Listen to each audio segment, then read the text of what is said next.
بسم اللہ الرحمن الرحیم۔ سورہ ابراہیم 13واں پارہ،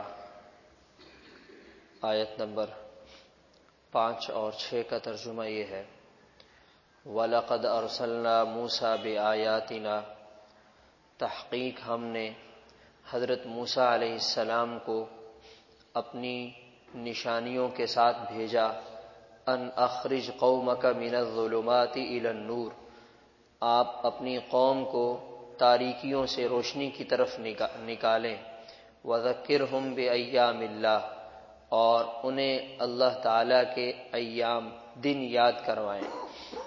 ان فی ذلک لآیات، بے شک ان ایام میں اللہ تعالی کی قدرت کی بڑی نشانیاں ہیں، لکل صبار شکور، ہر صبر کرنے والے کے لیے اور ہر شکر کرنے والے کے لیے۔ وَإِذْ قَالَ مُوسَىٰ لِقَوْمِهِ، جب حضرت موسیٰ علیہ السلام نے اپنی قوم سے کہا، اذکروا نعمت اللہ علیکم، اللہ نے تم پر جو انعام کیا اسے یاد کرو، اذ انجاکم من آل فرعون، جب تمہیں فرعون کے خاندان سے نجات دی، یسومونکم سوء العذاب، وہ تمہیں بری طرح عذاب دے رہے تھے، وَيُذَبِّحُونَ أَبْنَاءَكُمْ، تمہارے بیٹوں کو ذبح کر رہے تھے، وَيَسْتَحْيُونَ نِسَاءَكُمْ، تمہاری عورتوں کو چھوڑ رہے تھے، وَفِي ذَلِكُمْ بَلَاءٌ مِّن رَبِّكُمْ عَظِيمٌ، اور اس میں تمہارے لیے تمہارے رب کی طرف سے بہت بڑی آزمائش تھی۔ دنیا داری کے حساب سے اگر دیکھا جائے تو جس انسان کا جو عہدہ اور منصب ہو، اس سے کام بھی اسی کے مطابق لیا جاتا ہے۔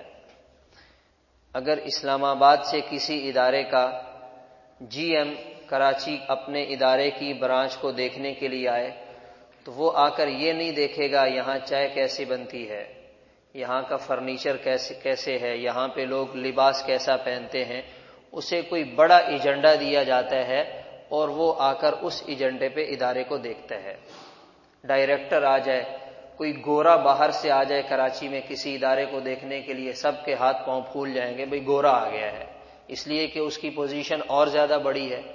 انسانی معاشرے میں، انسانیت میں سب سے بڑی پوزیشن اور سب سے اونچے درجے کے لوگ وہ انبیاء ہوا کرتے تھے علیہم الصلاۃ والسلام۔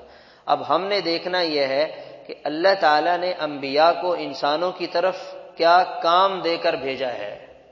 جو کام انبیاء کو دیا گیا ہوگا، اس کا مطلب یہ ہوگا کہ انسانی معاشرے میں یہ سب سے بڑا کام ہے، اس لیے کہ بڑا آدمی چھوٹا کام نہیں کرتا، بڑے آدمی کو چھوٹا کام نہیں دیا جاتا۔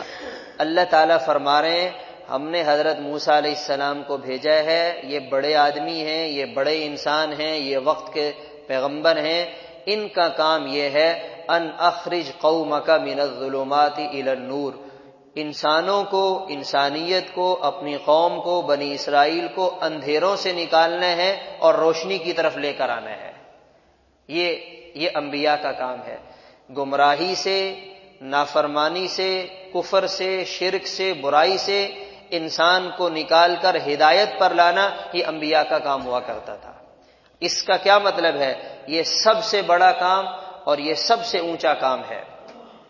کسی کو علاج معالجے کے لیے، آپریشن کے لیے پیسے دے دینا اچھی بات ہے، کسی کے پاس گھر نہیں تھا اس کے لیے گھر کا انتظام کر دینا اچھی بات ہے، کسی کی بچی کی شادی کروا دینا یہ اچھی بات ہے، لیکن یہ چھوٹے چھوٹے کام ہیں۔ بڑا کام کیا ہے؟ جو انسان اپنے حقیقی خالق اور مالک کو بھلا چکا ہے، اسے ناراض کر چکا ہے، اس کا تعلق اس کے ساتھ بحال کر دینا، یہ اس پر سب سے بڑی نیکی اور سب سے بڑا احسان ہے۔ تو ہمارے ہاں اس چیز کو کوئی اہمیت ہی نہیں دی جاتی۔ ہمارے ہاں جو لوگ انسانیت کی ہمدردی اور خیرخواہی کے لیے بیٹھ کر بات چیت کرتے ہیں تو ان کی ساری گفتگو یہی ہے کہ ان کی کچھ مدد ہو جائے، ان کے لیے علاج معالجے کا انتظام ہو جائے، ان کو روزگار مل جائے۔ یہ آپ ضرور کریں، اس سے ان کو فائدہ ہوگا، لیکن اگر آپ کسی انسان کا بڑا فائدہ، بڑا کام کرنا چاہتے ہیں، اس کو اللہ کے ساتھ جوڑ دیں، خالق اور مالک کے ساتھ جڑ جائے گا، وہ مالک اس کے سارے کاموں کو ویسے ہی بنا دے گا، وہ اس کے کاموں کو ویسے ہی بنا دے گا۔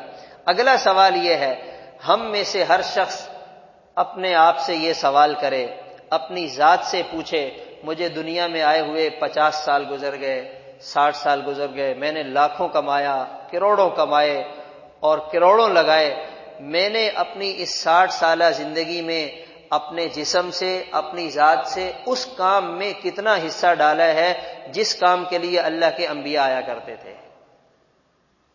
میں نے اپنی ذات سے جو کام اللہ تعالیٰ انبیاء سے لیا کرتے تھے، انسانیت کی ہدایت کا، انسانیت کی خیر اور بھلائی کا، انسانیت کی دینداری کا، میں نے اپنی ذات سے اس میں کتنا حصہ ڈالا ہے، تاکہ مجھے بھی تو پتا چلے کہ اتنے اونچے کام کے ساتھ میرا کتنا جوڑ ہے، میری کیا نسبت ہے۔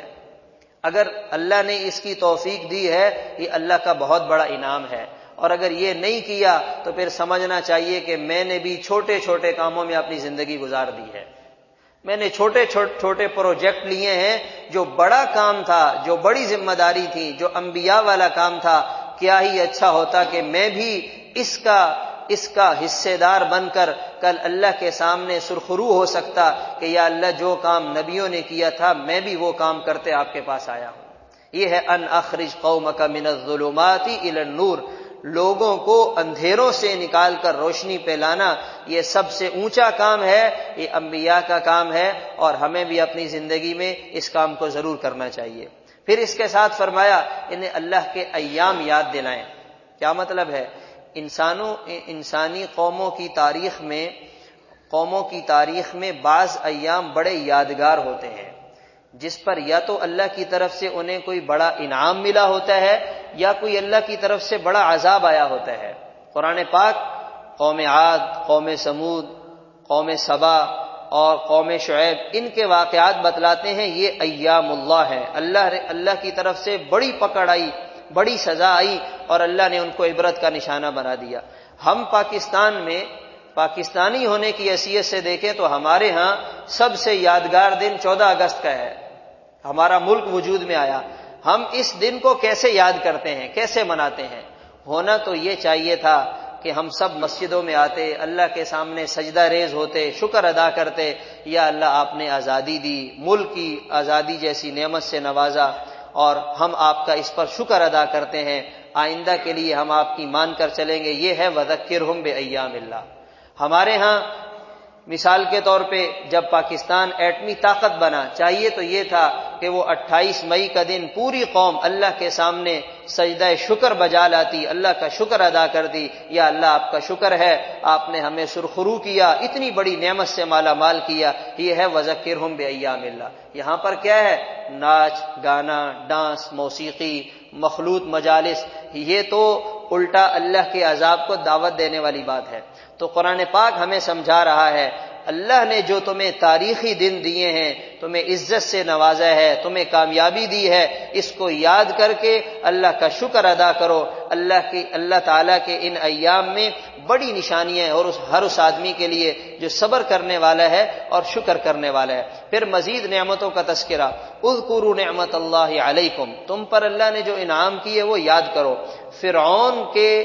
فرعون جیسے جبار اور سرکش انسان سے اللہ نے تمہیں نجات دی ہے۔ وہ تمہیں کتنا سخت عذاب دیا کرتا تھا، بیٹوں کو ذبح کرنا، عورتوں کو چھوڑ دینا، اور اس کو کسی نجومی نے بتا دیا تھا بنی اسرائیل میں ایک بچہ پیدا ہوگا جو تیری حکومت کے خاتمے کا ذریعہ بنے گا۔ اس نے حکم دے دیا کہ جو بھی بچہ بنی اسرائیل کے ہاں پیدا ہو اس کو ذبح کر دیا جائے۔ ہزاروں کی تعداد میں بچے قتل کیے گئے، اور ہزاروں کی تعداد میں بچوں کے حمل جو ہے وہ عورتوں کے حمل ضائع کیے گئے۔ تو یہ فرعون نے اپنی حکومت کو بچانے کے لیے، اپنے اقتدار کے لیے یہ کام کیا۔